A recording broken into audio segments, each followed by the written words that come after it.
반갑습니다. 서경대학교 있는 박입니다. 5월 2일은 언제나 이 변호사님의 탄신일이기 때문에 저희가 항상 새롭게 기억이 되는 날이기도 하지만, 특히 오늘은 그 계절의 여왕 5월을 200% 실감할 정도로 화사한, 또 넘어선 것 같고, 화창한 이라는 수식어도 모자라는 것 같고, 화려한 5월 2일 같습니다. 오늘 서울 하늘의 날씨가, 서울 하늘의 그 조도가 아침 6시 해 뜨자마자 너무 맑아가지고, 너무 맑고, 정말 공기도 이 탁한 그 서울의 느낌을 전혀 느낄 수 없도록 갑작스럽게 오늘은 좀 새로운 또 다른 세계에 살고 있는 것 같은 느낌을 받았습니다. 제 몸이 아직 살아있음을 느꼈는데요. 저는 44번째 시집 아내의 방을 일별하면서 여러분들과 같이 변호사 선생님의 시세계에 대해서 생각해보고자 합니다. 앞서 유성원 선생님, 이재훈 선생님의 42시집, 43시집에 대한 그 말씀이 계셨거니와 정말 52, 53시집까지의 그 도정에서 한 해 한 해 써놓으셨던 그 모든 삶의 기록이기 때문에 굳이 시기를 어떻게 나누고 시세계가 어떻게 변했으며가 중요하지는 않다고 봅니다. 그런 뜻에서 오늘 42, 43, 44의 계단, 변호사 선생님의 시적인 계단을 세 계단만 일단 오늘 이 자리에 모신 분들과 같이 점검을 하는 그 자리이니만큼 제 발표 속에서 여러분들께서 조금 그 변호사 선생님의 시 자체 그리고 그 감정들, 그 느낌들을 공유하는 자리가 되었으면 하는 생각이 들었습니다. 그래서 저는 상대적으로 조금 그 압축해서 짧게 이 글을 썼거니와 가급적이면 시를 같이 좀 제가 좋은 목소리는 아니지만 낭송하면서 같이 시를 좀 느껴보는 그런 자리의 시간을 가지고자 합니다. 먼저 제가 얘기하고 싶은 것은 변호사 선생님을 우리 흔히 영원한 서정 시인이다. 현대시 100년사 사이에 내노라 하는 서정 시인들이 꽤 있습니다. 그런데 영원한 서정 시인이라는 그 영원이라는 이름을 붙일 수 있는 사람이 과연 얼마나 될까? 그런 맥락에서 이 서정의 문제에 대해서 새삼 다시 한번 생각해 보고자 합니다. 제가 쓴 내용을 좀 같이 봐주시면서 얘기를 들어주시면 고맙겠습니다. 그 서정시 또는 그 시의 서정이라는 게 과연 무엇인가? 요즘 특히 이 학계에서 논의가 활발합니다. 왜 그럴까? 이 논의가 현대사회에서 시가 점점 독자와 멀어져 간 데 대한 반성에서 나온 거라고 생각해보면 왠지 좀 어색해지는 감을 지울 수가 없습니다. 이 도도한 그 디지털 문화 시대에 시집은 여전히 그 대중시라는 이름으로라도 새롭게 단장하고 바로 그 대중들하고 이제는 낮은 곳에서 호흡을 같이 하고 있기 때문이죠. 그런 의미에서 김서월, 김용랑, 정지용 등등 우리 근대시 100년사를 빛낸 그 빼어난 서정시인들이 있는데, 이들은 어쩌면 그 소월 식구에서처럼 초혼이라는 시에 이런 식구가 있죠. 가슴속에 미처 하지 못한 말을 묻어두고 라는 말. 그렇게 사랑의 대상을 찾아서 그리움의 정서를 쌓아온 거 아닌가, 이런 생각이 들게 됩니다. 그런데 바로 이 백년사에 빛나는 그들의 그 금자탑이라는 것이 바로 소월의 식구가 말해주듯이 그들만의 서정에 머문 것이라고 본다면 어떨까요? 모름지기 그 서정시의 영원한 주제로 사랑이라는 것은 항상 타인을 향해 있는 것이고, 그것은 보다 정확히 말하면 타인과의 소통을 이루고자 하는 적극적인 대화적 상상력의 소산이다. 이렇게 본다면 그렇다는 것입니다. 조병아 시인은 뭐 아시는 바와 같이 49년의 첫 시집 버리고 싶은 일산이죠. 펴낸 이후에 남은 세월의 이삭이라는 2002년도에 발간된 시집. 이게 이제 52번째 시집이죠. 아까 사회자께서 좀 정확히 지적을 해주셨는데, 그리고 타계하시고 유고 시집 한 권을 내셨죠. 53권째 시집 됩니다. 그런데 아직 우리가 추스리지 못한 작품들이 또 있습니다. 그래서 조만간 54번째 유고 시집이 발간을 기다리고 있고요.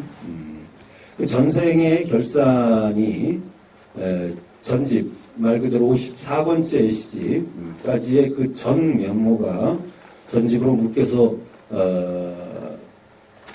출간될 예정입니다. 여러분들이 그 10회의 그 조명화 축제를 맞이하시기 전에 아마 전집을 보실 수 있을 겁니다.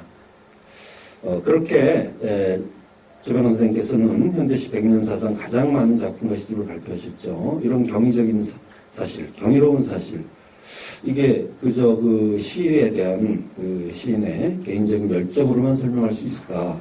저는 의심이 듭니다. 그보다 시인은 자신의 말 한마디 한마디를 빠짐없이 모두 그 누구에겐가 전하고 싶었던 것이 아니냐. 그것은 근원적으로 시인의 내면에 담아 가지고 계셨던 그 고독의 소산일 수도 있겠습니다. 또는 사람에 대한 사랑의 발로일 수도 있죠. 근데 분명한 것은 그 어느 쪽이 됐든 간에 시인의 대표적인 작품 몇 편만을 보더라도 우리는 평생 그 시쓰기에 전념한, 그리고 그래서 이뤄낸 시인만의 그런 아름다움, 그리고 경건한 서정시학을 엿볼 수 있다 생각을 합니다. 그래서 조병화적인 서정은 무엇일까를 생각해 볼 필요가 있겠습니다. 저는 그것을 대화적 상상력이라는 이름으로 생각을 해봅니다. 여러분들이 너무나도 잘 아시는 하루만의 위안이라는 시 있죠. 잠깐 읽어보겠습니다. 잊어버려야만 한다. 진정 잊어버려야만 한다. 오고 가는 먼 길가에서 인사 없이 헤어진 지금은 누구인가. 그 사람으로 잊어버려야만 한다. 이 시는 세월처럼 흘러가는 인생에서 얻을 수 있는 것은 그 위안의 문제, 이것을 사색의 모태로 삼고 있습니다. 시는 그 과거적인 것으로부터 사색의 실마리를 풀고 있는데, 회상이나 기억이라는 것이야말로 누구에게나 친근하고 또 서정시만이 가진 어떤 특유의 고유한 발상법입니다. 이런 회상과 기억이 입국한 시인의 시적 상상력이라는 것은 어디서 유래한 것인가? 그 변호사님께서는 생전에 그 당신의 시작 노트에서 다음과 같이 이야기하신 바가 있습니다. 한번 보시겠습니다. 나는 먼저 쓸쓸하여서 시를 읽었다. 나는 먼저 고독하여서 시를 읽었다. 그리고 그 쓸쓸한 나를 지키고 그 고독한 나를 응시하기 위해서 시를 읽었다. 나는 이러한 어둠 속에 둥둥 떠있는 나를 위안시키기 위하여 그 위안이 되는 말을 찾아서 시의 세계를 방향도 없이 방황했던 것이다. 그 시가 유명한 시인의 시거나 유명하지 않은 시인의 책이거나 읽어서 내 마음을 가라앉혀주고 살아가는 데 힘이 되어주는 말, 시이면 충분했던 것이다. 이렇게 나는 무엇보다도 위안으로부터 시를 찾게 되었다. 자, 조병화 시인이 시를 쓰게 된 원동력은 자기 위안이었던 셈입니다. 그런데 그럼에도 불구하고 시인의 말은 독자들에게 고스란히 투영이 됩니다. 우리가 시를 읽는 이유도 기실은 바로 이런 데 있지 않는가 싶은 것입니다.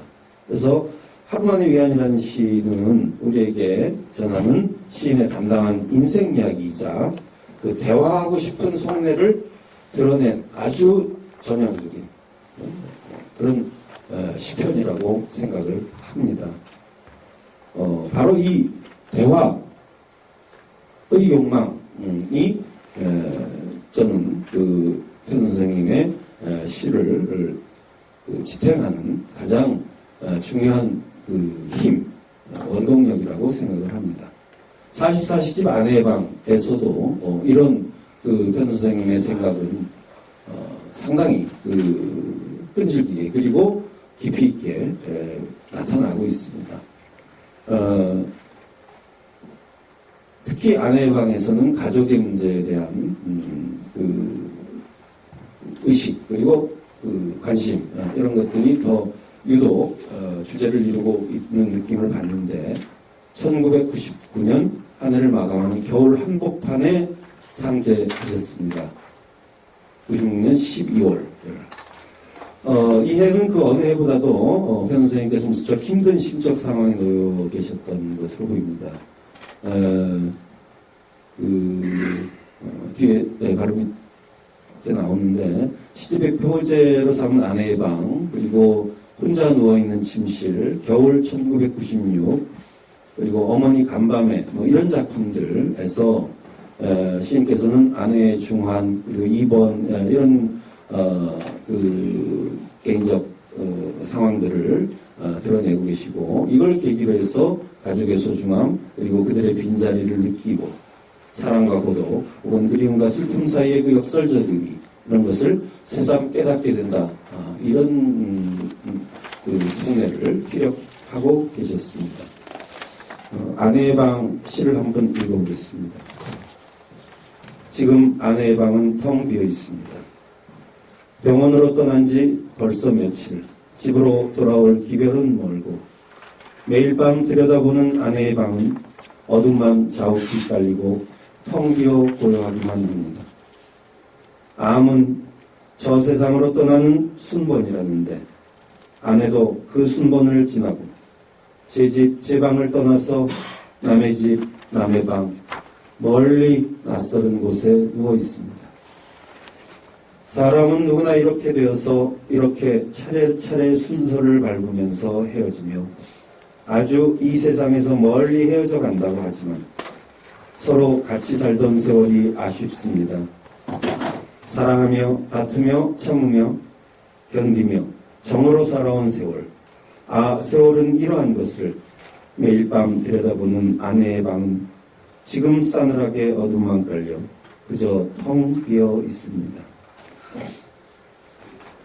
이 시에서 어둠과 비어있음 그리고 고요의 정물적 이미지는 낯설음, 싸늘함의 심리적 이미지로 변환되면서 우리로 하여금 시인의 아픈 속내를 들여다보도록 해줍니다. 시인은 암이라는 그 꺼내기 힘든 말을 정말 힘겹게 그러면서도 과감히 현실적인 언어로 시의 표면에 드러내주고 있기 때문입니다.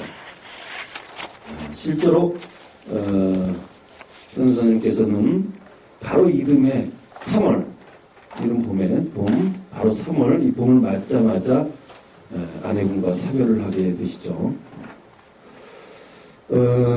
시인의 이런 그 들여다보기 행위 이것은 아이러니컬하게도 돌아가신 어머님을 또 그리면서 아까 앞서 이재문 교수님께서 그 어머니의 그 심상 주제에 대해서 주로 43시집에 나타난 것을 말씀해 주셨지만 이 어머니 간밤에라는 시에서 바로 이러한 그 모습들이 돌아가신 어머니의 생전 자식 보살핌 행위에 대한 회역과 겹쳐지면서 오버랩되면서 가족의 의미에 대한 성찰의 공간을 만들어내고 있습니다. 어머니 간밤의 시를 인용 직접 원고에는 수록을 안 했지만 한 2연 정도만 읽어보겠습니다. 들어와 주시기 바랍니다. 어머님 간밤에 살며시 제 방을 열어보시곤 돌아가셨죠. 잠결에도 그걸 제가 왜 모르겠습니까?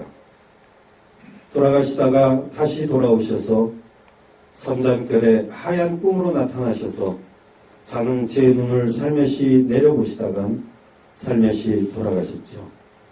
잠결에도 어찌 제가 그걸 모르겠습니까? 그 어머니의 기억이 지금 빈 아내의 방을 스스로 들여다보면서 다시 생각 키우고 있습니다. 특히 이 조병아 시인의 특유의 그 어법, 전칭어법은 바로 이 시에서도 어김없이 여지없이 드러나는데요. 이렇게 이 전칭어법과 어울려지면서 이루어지는 자성적 공간, 이야말로 시인의 개인적 인식을 독자의 보편적 공감으로 확산시킬 수 있는 열린 공간을 만들어내고 있는 것입니다. 이 열린 공간의 창출이라는 것이 바로 조병아 시인이 만년시에서 이뤄낸 고유하고도 튼튼한 시색의 본질이라고 저는 봅니다. 그만큼 우리는 그의 고독, 쓸쓸함, 슬픔 이런 것이 결코 이기적인 자존의 소산이 아니라는 것을 선명하게 읽어낼 수 있지 않을까 이런 생각이 들었습니다. 이 44시집 아내의 방에서 또 한 가지 우리가 주목해야 할 사항이 있습니다. 그것은 운명에 대한 인식, 숙명적인 인식, 성찰 이런 이 잘 드러난다는 것인데요. 유독 그 운명, 숙명, 생명 이런 단어들을 많이 사용하셨습니다.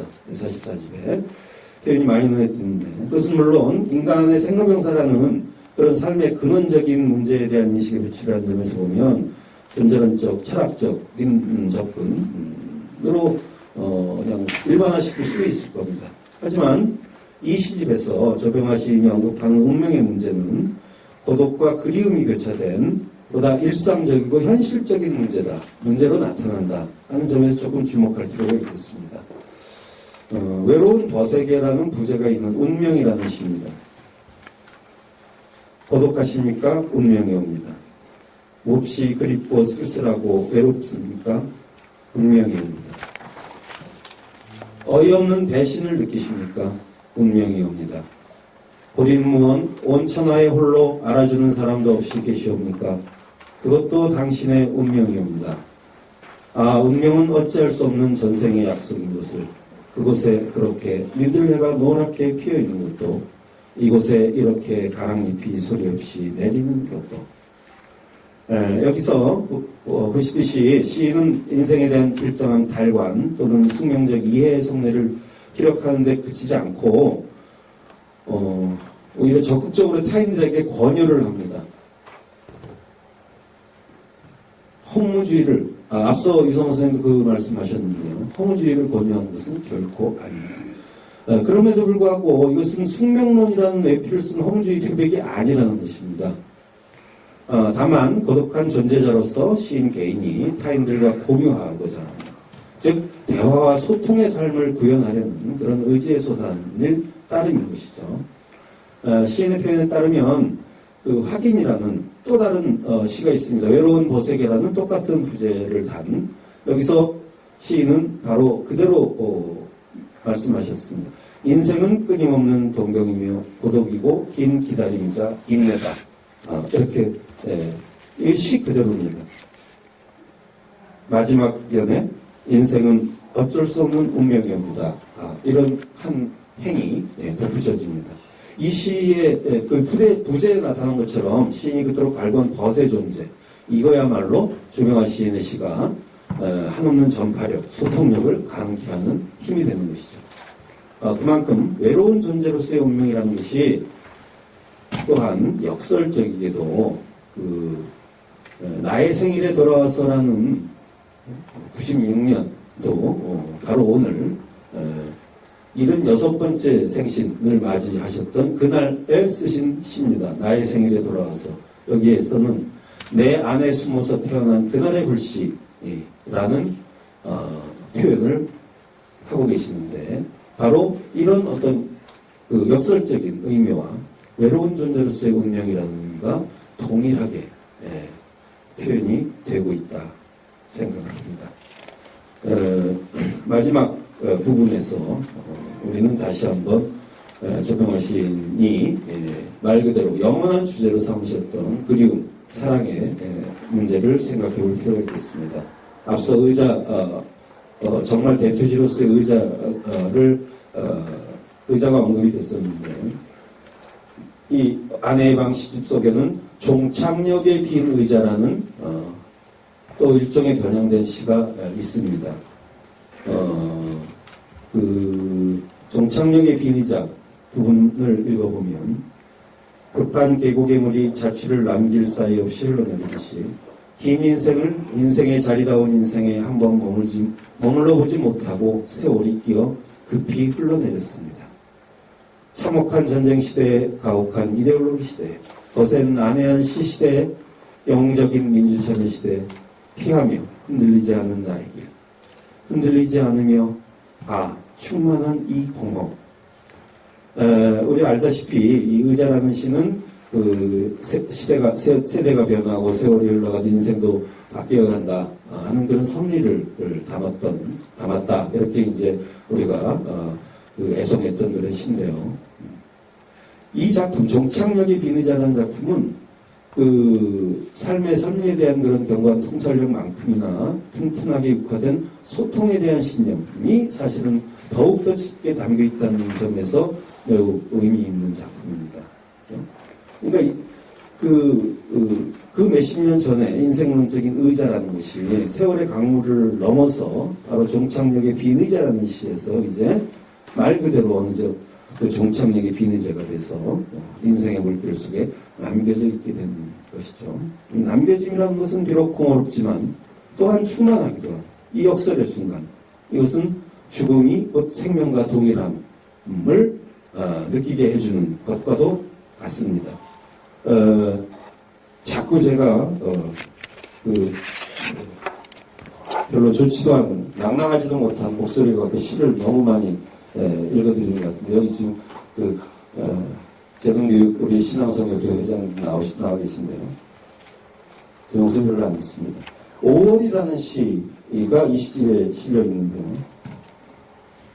한번 읽겠습니다. 5월은 생명들의 잔치. 여기서 저기서 눈에 보이는 생명이나 눈에 보이지 않는 생명이나 큰 생명이나 작은 생명이나 온 천지가 진창으로 생명이로다.